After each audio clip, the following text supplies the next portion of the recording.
నమస్తే, welcome to NSTV news. ముందుగా ముఖ్యాంశాలు. నిన్న కాంగ్రెస్ నాయకులు ప్రెస్ మీట్ నిర్వహించి ఎమ్మెల్యే మర్రి రాజశేఖర్ రెడ్డిని విమర్శించగా ఈరోజు బీఆర్ఎస్ పార్టీ నాయకులు, కార్పొరేటర్లు మల్కాజ్గిరిలో ప్రెస్ మీట్ నిర్వహించారు. ఈ సందర్భంగా బీఆర్ఎస్ నాయకులు మాట్లాడుతూ కాంగ్రెస్ నాయకులు అనవసరంగా ఎమ్మెల్యేని విమర్శిస్తున్నారని, నియోజకవర్గ అభివృద్ధి విషయంలో ఎమ్మెల్యే మర్రి రాజశేఖర్ రెడ్డి శక్తివంచన లేకుండా కృషి చేస్తున్నారని తెలియజేశారు. మల్కాజ్గిరిలో రాజకీయాలు విపరీత ధోరణిలో నడుస్తున్నాయని, దయచేసి అభివృద్ధి విషయంలో రాజకీయాలు చేసి అభివృద్ధిని అడ్డుకోవద్దని కాంగ్రెస్ నాయకులకు పిలుపునిచ్చారు. ప్రజలు వేసిన ఓట్లతో గెలిచిన ఎమ్మెల్యే మర్రి రాజశేఖర్ రెడ్డికి సరైన గౌరవం ఇవ్వకుండా కాంగ్రెస్ నాయకులు వ్యవహరించడం సిగ్గుచేటని విమర్శించారు. అందరికీ నమస్తే. ఈ రోజు ఇక్కడికి వచ్చిన మా బీఆర్ఎస్ కుటుంబ సభ్యులందరికీ, నా తోటి కార్పొరేటర్స్ కి మరియు ప్రింట్ అండ్ ఎలక్ట్రానిక్ మీడియాకి అందరికీ కూడా ప్రత్యేకంగా నమస్కారాలు తెలియజేస్తున్నాను. నిన్న పెట్టిన ప్రెస్ మీట్ అసలు వారు కాంగ్రెస్ పార్టీ వాళ్ళు ఏ ఉద్దేశంతో పెట్టారో మాకు ఇంకా కూడా అర్థం కావట్లేదు. మల్కాజ్గిరి నుంచి మన మర్రి రాజశేఖర్ రెడ్డి గారు ఎమ్మెల్యే ఇప్పుడు సంవత్సరం పూర్తవుతుంది. ఈ సంవత్సర కాలంలోనే ఎమ్మెల్యే గారు తిరగని ఆఫీస్ అంటూ లేదు. అక్కడ రైల్వేస్ డిఆర్ఎం ఆఫీస్ తీసుకున్నా, జోనల్ ఆఫీస్ తీసుకున్నా, కమిషనర్ గారిని 3 సార్లు కలిశారు, జోనల్ కమిషనర్స్ 2-3 సార్లు కలిశారు. అట్లా మళ్ళీ కలెక్టర్ గారిని కూడా ఒక 3 టైమ్స్ కలిశారు. ప్రతి ఒక్క వర్క్ ఏవైతే పెండింగ్ ఉన్నాయో, అంటే ఇంతకు ముందు ఉన్న ఎమ్మెల్యేస్ దృష్టిలో లేని వర్క్స్ కూడా ఆయన పర్సనల్ గా టేకప్ చేసి, నా డివిజన్కి వస్తే మెయిన్ గా రిజిస్ట్రేషన్ ఆఫీస్ అందరికి ఇప్పుడు మా అల్వాల్ వాళ్ళు రిజిస్ట్రేషన్ చేసుకోవాలనుకుంటే బేగంపేటకి వెళ్లాల్సి వస్తుందని, వాళ్ళ ప్రజలందరికీ కూడా ఇబ్బంది ఉంటుందనే ఉద్దేశంతో మా ఎమ్మెల్యే గారు అల్వాల్లో రిజిస్ట్రేషన్ ఆఫీస్ రావాలని చెప్పి కలెక్టర్ గారికి పర్సనల్ గా వెళ్ళి ప్రపోజల్స్ ఇవ్వడం జరిగింది. మరియు ఫైర్ ఆఫీస్ కూడా అసలు అల్వాల్ ప్రాంతంలో ఎక్కడ కూడా లేదు. మనకు చాలా దూరం నుంచి ఇప్పుడు ఏమన్నా ఇన్సిడెంట్ అవుతే చాలా దూరం నుంచి రావాల్సి వస్తుంది అని చెప్పి ఆ ఉద్దేశంతో ఫైర్ ఆఫీస్ కోసం కూడా ఆయన ప్రపోజల్ పంపించి, మరియు ల్యాండ్ ఎక్కడ ఉంది అని ఐడెంటిఫై చేసి అవన్నీ కూడా ఫాలో అప్ చేసి ఇవన్నీ చేస్తున్నారు. ఇట్లాంటి ఎమ్మెల్యే అంటే ఇంతకు ముందు ఉన్న ఎమ్మెల్యేస్ పని చేశారో వదిలేయండి. ఇప్పుడు ఉన్న ఎమ్మెల్యే ఈ సంవత్సర కాలంలో ఎంత పని చేశారో మేము చెప్పుకోవాల్సిన అవసరం లేదు. ఎందుకంటే మీరు అన్ని మీడియాలో వస్తుంది. మేము ఊరికే ఫొటోస్ పెట్టడం కాదు, మ్యాటర్ కూడా మీరు అందరు కూడా చూస్తున్నారు. కాబట్టి అంటే ఎంత ఫాలో అప్ చేస్తున్నారు. ఒక ఎమ్మెల్యే అయ్యుండి కూడా సామాన్య లీడర్ అయినట్టు వెళ్ళి పర్సనల్ గా ఫాలో అప్ చేస్తూ పనులు అవుతున్నాయా లేదా అని ఎంబడి, అంటే మేము వెళ్ళకున్నా మమ్మల్ని కాల్ చేసి మమ్మల్ని కూడా వెళ్ళి మీరు ఎంబడి ఉండండి అమ్మ, అధికారులు ఎంబడి ఉండి పనులు చేయించుకోండి అని చెప్పి చెప్పడం జరుగుతుంది. ఇప్పుడు ఉన్నది కాంగ్రెస్ గవర్నమెంట్ ఫండ్. మేము వెళ్ళి జోనల్ కమిషనర్కి ఇచ్చిన ఫండ్ ఇచ్చేది కాంగ్రెస్ గవర్నమెంట్. సో వారి చేతిలో ఫండ్ పెట్టుకొని మేము పని చేయించడం లేదు అనడం ఎంతవరకు కరెక్ట్? మరి వారు ఉన్నారు కదా, వాళ్ళ గవర్నమెంటే ఉంది. ఇప్పుడు ఆయన ఎక్స్ ఎమ్మెల్యే, ఆయనకి ఏం అధికారం ఉంది? ఇప్పుడు ఆయన ఫోన్ చేస్తే ఫండ్ వస్తుందని చెప్తున్నారు. మరి ప్రోటోకాల్ ప్రకారం ఇప్పుడు ఎమ్మెల్యే గారు ఉన్నారు, సిట్టింగ్ ఎమ్మెల్యే ఫోన్ చేస్తే ఫండ్ ఇవ్వనోళ్ళు ఎక్స్ ఎమ్మెల్యే, ఆయన ఓడిపోయిన ఎమ్మెల్యే అయినప్పుడు ఆయనకు ఫండ్ ఎట్లా ఇస్తారు? అది కరెక్టేనా? అసలు ఇది ఎక్కడ పోతుంది అసలు? అంటే మల్కాజ్గిరి అంటే ఇప్పుడు అసలు మేము చెప్తున్నాం కదా, ఇట్లా మల్కాజ్గిరిలో ఉన్న రాజకీయాలు ఏ కాన్స్టిట్యున్సీలో కూడా లేదు. మేము అంటే కార్పొరేటర్స్ గా ఇప్పుడు కాంగ్రెస్ పార్టీ వాళ్ళు మా ఫ్రెండ్స్, ఫ్యామిలీ ఫ్రెండ్స్ అయినా కానీ, ఎవరైనా ఉన్నా కానీ, ఫ్యామిలీ మెంబర్స్ అయినా కానీ ఒకరికొకరు మాట్లాడుకోవద్దు. వెళ్తే ఇంకా అక్కడ వచ్చి తిట్టేయడం, అవన్నీ అసలు అంటే రాజకీయాల్లో వేరే పార్టీస్ అయితే వాళ్ళు ఫ్యామిలీ మెంబర్స్ కాకుండా పోతారా, ఫ్రెండ్స్ కాకుండా పోతారా? అంటే పాలిటిక్స్ లో వేరే పార్టీస్ అయితే ఇంకా కలుసుకోవద్దు, మాట్లాడదు, శత్రువులు అయిపోతామా? పార్టీలు అనేది ఎలక్షన్ టైంలో ఉండాలి. ఎవరున్నా ఏ పార్టీ అయినా ప్రజల కోసం పనిచేయాలి. మేమున్నది ప్రజల కోసం పనిచేయడానికి. ఎమ్మెల్యే గారు కూడా ప్రజల కోసం పనిచేయడానికి ఆయన ముందెళ్తున్నారు. వారికి ఇంకా సపోర్ట్ చేయాల్సింది పోయి ఇంకా పిచ్చి మాటలు మాట్లాడడం, అదంతా మాట్లాడడం అసలు ఎంతవరకు కరెక్ట్ మాకు అసలు ఏమి అర్థం కావట్లేదు. పనిచేసే వాళ్ళని ఇంకా ఎంకరేజ్ చేసి వరే బాగా చేస్తున్నారని చెప్తే ఇంకా మాకు ఇంకా కూడా పనిచేయడానికి సంతోషంగా చేస్తాం. కానీ అట్లాంటిది బ్యాక్ స్టాప్ చేయడానికి ఏదో అన్ని పిచ్చి రూమర్స్ అన్ని స్ప్రెడ్ చేయడము, ఇవన్నీ చేయడం అసలు కరెక్ట్ కాదు. ఇది ఒక్కటే మేము చెప్తున్నాం. మేము చెప్పుకోని అవసరం లేదు, మా పనిలోనే మీరు చూసుకోవచ్చు మేము ఎంత కష్టపడుతున్నాం అనేది. Thank you. అధికారులు రావాల్సిన అవసరం ఏముంది?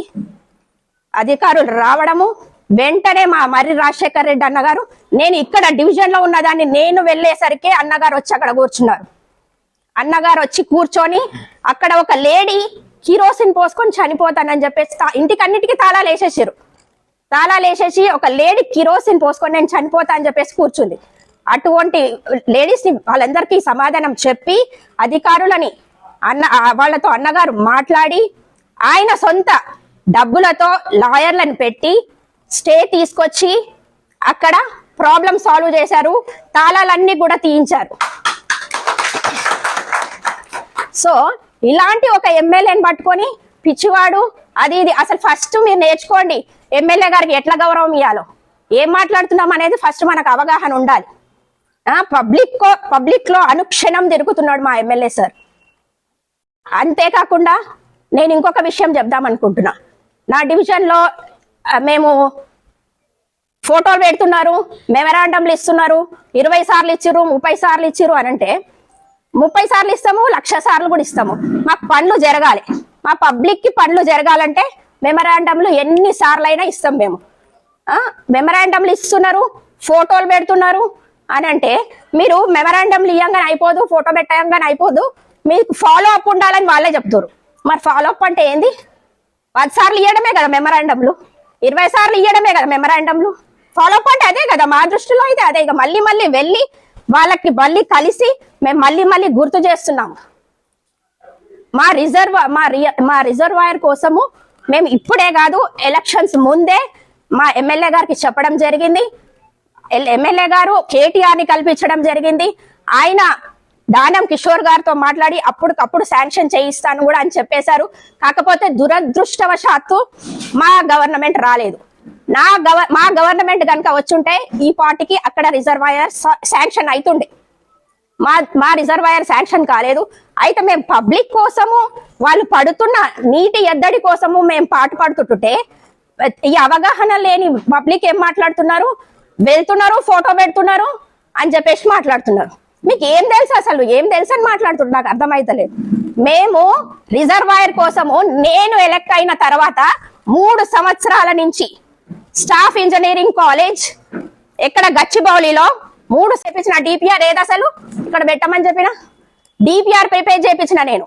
డిపిఆర్ ప్రిపేర్ చేయించి కష్టపడి నేను ఇంతగానం తిరుగుతుంటుంటే ఒకడేమంటాడు, ఇగో మా కాంగ్రెస్ వాళ్ళు ముందే పోయి ఆల్రెడీ ఫోటో పోయేసి వచ్చి ఫోటో పెట్టిర్రు అని చెప్తున్నాడు. నేను 3 సంవత్సరాల నుంచి కష్టపడుతున్నాను ఆ ప్రజల కోసం. నేను గట్టిగా చెప్తా ఈ మాట. ఇట్లాంటి దాన్ని మాట్లాడడానికి ఇవన్నీ వాళ్ళ ఉనికిని మేము ప్రజలలో తిరుగుతుంటుంటే అరే మేము ఏమైపోతామో అని చెప్పేసి పెట్టిన ప్రెస్ మీట్ అని మాత్రం ఇది నేను ఖచ్చితంగా చెప్తున్నా. అంతేకాదు మళ్ళీ మేము ప్రజలకు సేవ చేసుకుంటూ వెళ్తున్నాం. రాజకీయం చేస్తలేము. ఎదుటి వ్యక్తిని చూపించే ముందల 3 వేళ్ళు మనల్ని చూపిస్తున్నాయి అన్నది గుర్తుపెట్టుకోండి ఎవరైనా సరే. 3 వేళ్ళు మనల్ని చూపిస్తున్నాయి. అరే వాళ్ళని ప్రశ్నిస్తున్నాము అని అంటే మనం ఫస్ట్ ఏం చేసినాం పబ్లిక్ అనేది మీరు గుర్తుపెట్టుకోవాలి. థ్యాంక్ యూ, నాకు ఈ అవకాశం ఇచ్చినందుకు thank you very much. Corporator అయినాను. ఆ విధంగా నేను 3 సంవత్సరాలు నేరేడు మెట్ల ఎంత పని చేసినో మీడియా వాళ్ళకి అందరికీ తెలుసు. గల్లీ రోడ్డు వేసిన, ఒక్క రోడ్డు కూడా లేకుండా నేను కార్పొరేటర్ అయినప్పుడు. సరే ఆ పనులన్నీ చేసినా అయిపోయింది. 1 ఇయర్ నుంచి రాజశేఖరన్ ఎమ్మెల్యే అయిండు. అయినాక ఆర్కేపురం బ్రిడ్జి దానికి చెరువు కొరకు ఎన్నిసార్లు అధికారులు తీసుకొచ్చిండో అందరికీ తెలుసు. మేము కూడా వెళ్ళినాం, చూసినాం, పనులు అవుతున్నాయి. ఈ విధంగా చేస్తున్నాము. అన్నయ్య ప్రతి పనికి వస్తూనే ఉన్నాడు, చేస్తూనే ఉన్నాం, వెళ్తూనే ఉన్నాం. కాలనీలో ఏ సమస్య ఉన్నా వెళ్తున్నాం, చూసుకుంటున్నాము. Thank you.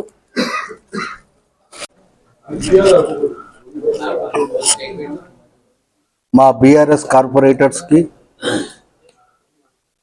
మా బీఆర్ఎస్ ముఖ్య నాయకులందరికీ, మరి ఇక్కడ విచ్చేసిన పత్రికా విలేకరులకు అందరికీ నమస్కారం తెలియజేస్తా ఉన్నా.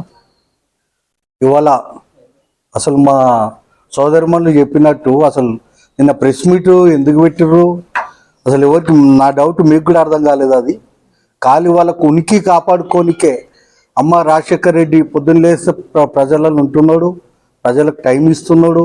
ఈయన ఇదే విధంగా తిరుగుతుంటే గతంలో రేపు ఫ్యూచర్లో రేపు నేను నిలబడ్డా కానీ నాకు డిపాజిట్ కూడా వస్తావో రాదన్న భయంతోనే నిన్న వాళ్ళ అనుచరులతో మీటింగ్ పెట్టడం, ప్రెస్ మీట్ పెట్టడం జరిగింది. ఒక గౌరవం లేదు.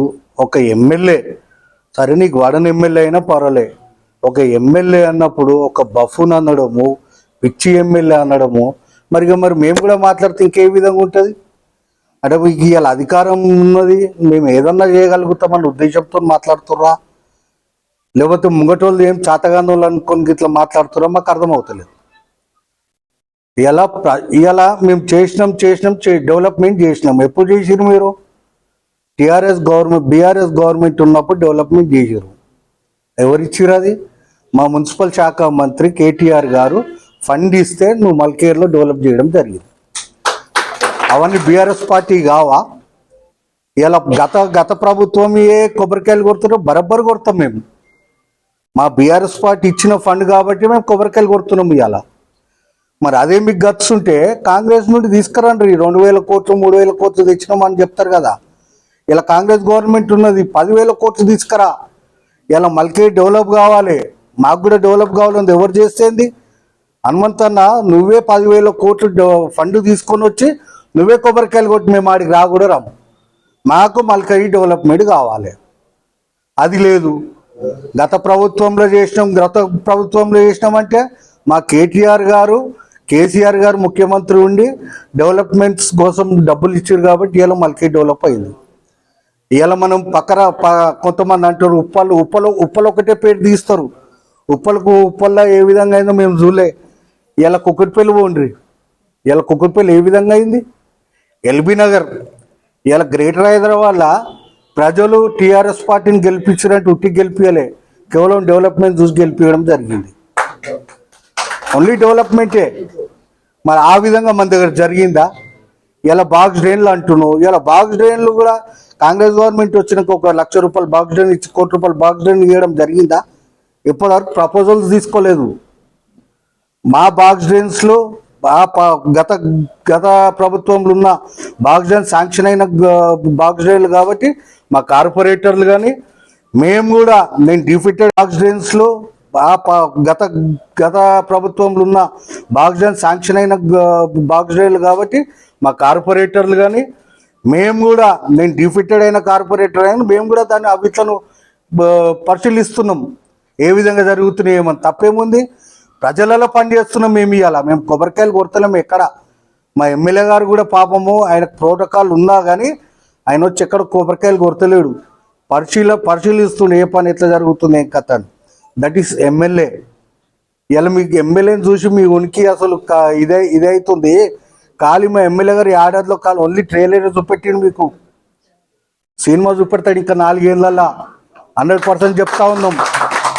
మా ఎమ్మెల్యే గారిని ఉట్టిగా ఆయన అమాయకుడు మీరు ఏమన్నా అనుకోరి, బఫున్ అంటారా, పిచ్చి ఎమ్మెల్యే అంటారు, ఏమన్నా అనుకోరి. ఆయన నిజంగా పిచ్చిగానే పనిచేస్తుండు ప్రజల కోసం.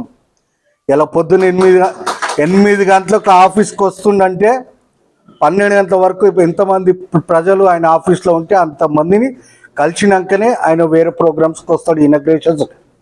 ఇనగ్రేషన్స్ కానీ ఇంకేమైనా కాలనీస్ విజిట్స్ కానీ ఏమున్నా కానీ అక్కడ రావడం జరుగుతుంది. మరి ఇంతకుముందుకు అలా లేదే. మన అతి దగ్గరనే ఉండేనే కదా మన క్యాంప్ ఆఫీస్లో. మరి ఏ రోజులు ఎప్పుడు ఎవరికి ప్రజలలో అందుబాటులో మాకు అర్థమవుతలేదు. ఇలా మేము ఏం చేయకున్నా పర్వాలేదు, మా రాజశేఖర్ రెడ్డిని కడుపులో పెట్టుకొని చూసుకుంటారు మల్కాజీ ప్రజలని ఈ యొక్క ప్రెస్ రూపకంగా తెలియజేస్తా ఉన్నా. ఇలా అరుంధతి హాస్పిటల్ కోసం తెలియజేస్తారు. అరుంధతి హాస్పిటల్ ఉచిత వైద్యం కోసము అరుంధతి హాస్పిటల్ పాపం వాళ్ళ అమ్మగారి పేరు మీద పెట్టి ఇలా ఉచితంగా, అందులో మళ్ళా మేము అందరం డిమాండ్ చేస్తే అంబులెన్స్ అండి మొన్న జరిగిన 2024 15th ఆగస్టు నాడు అంబులెన్స్ ఇనాగ్రేషన్ చేయడం జరిగింది. మేము ప్రతిరోజు 3-4 పేషెంట్స్ మల్కేర్ నుండి ఫ్రీగా అంబులెన్స్లో పోయి ట్రీట్మెంట్ చేసుకొని రావడం జరుగుతుంది. ఆ డాటా నా దగ్గర ఇప్పుడు లేదు, ఇస్తాను మీకు. అది కూడా మనం ప్రెస్ ఈవినింగ్ వరకు మీకు ఆ డాటా మల్కేర్ నుండి ఎంతమంది పోయారు, ఎంతమంది ఆపరేషన్ చేయించుకుర్రు, ఎంతమంది ట్రీట్మెంట్స్ దేనికోసం పోయారు కూడా మీకు డాటా ఇవ్వడం జరుగుతుంది. అసంటి ఎమ్మెల్యే గారిని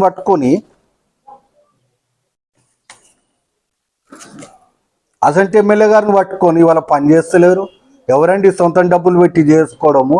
ఆయన చెప్తాడు మాకు. ఇవాళ మా ఎమ్మెల్యే గారు చెప్తారు, మేము కూడా చూసినాం. రోజు 5 లక్షల రూపాయలు అరుంధతి హాస్పిటల్ ఖర్చు పెడుతుంది అట. రోజు 5 లక్షల రూపాయలు. మీరు డీటెయిల్స్ తీసుకోండి ఏ విధంగా అవుతుంది. వీలుంటే మిమ్మల్ని కూడా మేమందరం తీసుకోతాము విత్ ఎమ్మెల్యే గారు వచ్చి అక్కడ ఏ విధంగా ఖర్చులు అవుతున్నాయి ఏమున్నది అవన్నీ మీరు చూసుకోవచ్చు. ఎగ్జాంపుల్ కూడా చెప్తా ఉన్నాం. నేను కూడా నా బ్యాక్ పెయిన్ కోసం మన ఎంఆర్ఐ తీసుకున్నాం. మళ్ళా ఫ్రీ ఎంఆర్ఐలు ఉంటాయి అంటే ఎక్కడన్నా హాస్పిటల్లో ప్రతి ఒక్కటి ఫ్రీగా చేయడం ఎలా ఎక్కడన్నా ఉందా? ఇలా మాకు చెప్తున్నాం కదా, మాకు అదృష్టం కొద్దే మా మల్కేర్ ప్రజలు చేసుకున్న అదృష్టానికే ఈ యొక్క మర్రి రాజశేఖర రెడ్డి గారు వచ్చిందని నేను ఈ యొక్క పత్రికా విలేకరు ముందు తెలియజేస్తా ఉన్నా.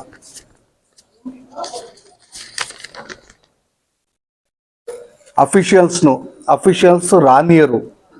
ఇలా మీరే అంటారు అఫీషియల్స్ పెన్ డౌన్ చేస్తారు అని. చెయ్యిరి, పెన్ డౌన్ చేస్తే ఎవరికి వస్తుంది మాట? ఇలా గవర్నమెంట్లో ఉన్నారు మీరు అఫీషియల్స్ సహకరించనీయకుండా మల్కయ్యకి ఎమ్మెల్యే గారు వస్తే ఆయన వెంబడి ఏ ఒక్క డిఈ గారు రారు, ఈఈ గారు రారు, ఏఈ గారు రారు, కనీసం వర్క్ ఇన్స్పెక్టర్ను కూడా పంపించారండి. అంటే ఆయన ఎమ్మెల్యే కాదా? ఆయన రాజ్యాంగం గెలిచిన ఎమ్మెల్యే కాదా? మరి ఈ విధంగా చేసుకుంటూ ఇలా అఫీషియల్స్ వాళ్ళ దగ్గర బాధపడుకుంటూ మా మీద బ్లాక్మెయిలింగ్ బరబ్బర్ చేస్తాడు. మంచితనంగా ఫస్ట్ ప్రేమతో పనులు చేయమని అడుగుతా ఉన్నాడు. చేయకపోతే ఏం చేస్తాడు? బరోబర్ నువ్వు నీ వెనక అవకతవకలు ఏమున్నాయి? మరి ఎవరైనా తీస్తారా? అది మా ఎమ్మెల్యే గారు తీస్తున్నారు. మరి ఎందుకు భయపడతారు అఫీషియల్స్? రండి, మీరు రండి. ఎమ్మెల్యే గారు రాజ్యాంగంలో ఉన్న ఎమ్మెల్యే గారు ఇవాళ పాదయాత్రకు వస్తున్నాడు. ఆయన ఇంటికి పోకండి. ప్రజల కోసం మల్కేయర్లు వచ్చి కాలనీలల్లో ప్రజల సమస్యల కోసం తిరుగుతుంటే మీరు ఎందుకు రారు? వచ్చి నోట్ చేసుకొని మీకు ఆ సమస్యల మీద పని చేయాలి కదా. ఎందుకు చేస్తలేరు మరి? అంటే కేవలం ఇలా కాంగ్రెస్ నాయకులు చెప్తేనే కదా మీరు వస్తలేరు. మరి మీరు పోయి అక్కడనే చెప్పుకుంటున్నాం పెన్ డౌన్ చేయండి. మీరు పెన్ డౌన్ చేస్తే వేరే వాళ్ళు వచ్చిన పని చేస్తారు. ఇక్కడ మాకు అది కావాలి. ఇలా భయపడుతున్నారు కదా మరి ఎమ్మెల్యే గారికి. ఒకటే చెప్తా ఉన్నాం. ఇవాళ మీరు ఎంత భయపెట్టినా మా ఎమ్మెల్యే భయపడే వ్యక్తి కాదు. మా నాయకులు కూడా ఎవరు భయపడే వ్యక్తులు కాదు. మేము ఏదో గవర్నమెంట్ పోయింది, మాకు ఇబ్బందులు అవుతున్నాయి, మా మీద కేసులు పెడుతుర్రు, ఇవన్నీ కూడా మాకు ఎలాంటిది ఏమి ఎవ్వరు కూడా ఒకరు భయం లేకుండా 100% ఖచ్చితంగా ప్రతి డివిజన్లలో ఎవరి డివిజన్లలో వాళ్ళు గట్టిగా ఇవ్వాలి. ఇంకా గట్టిగా ప్రజలలో ఉంటున్నాం, ప్రజలలో పనిచేస్తూ ఉన్నాం మేమంతా. అది మా ఎమ్మెల్యే గారి గట్స్. సీసీ కెమెరాస్ ఎలక్షన్స్ అప్పుడు సీసీ కెమెరాస్ మేము హామీలు ఇచ్చినామంట, వాళ్ళకి వేయలేదంట. మీరు ఎక్కడెక్కడ హామీలు? ఓల్డ్ మల్కాజిగిరి అంటే అన్నీ అనుభవించిన వాళ్ళమే. జైళ్ళల్లో పోయినాము, కొట్టినాము, కొట్లాడినాం, తందులు తిన అన్నీ చేసే ఉన్నాం మేము. ఏం భయపడేది లేదు.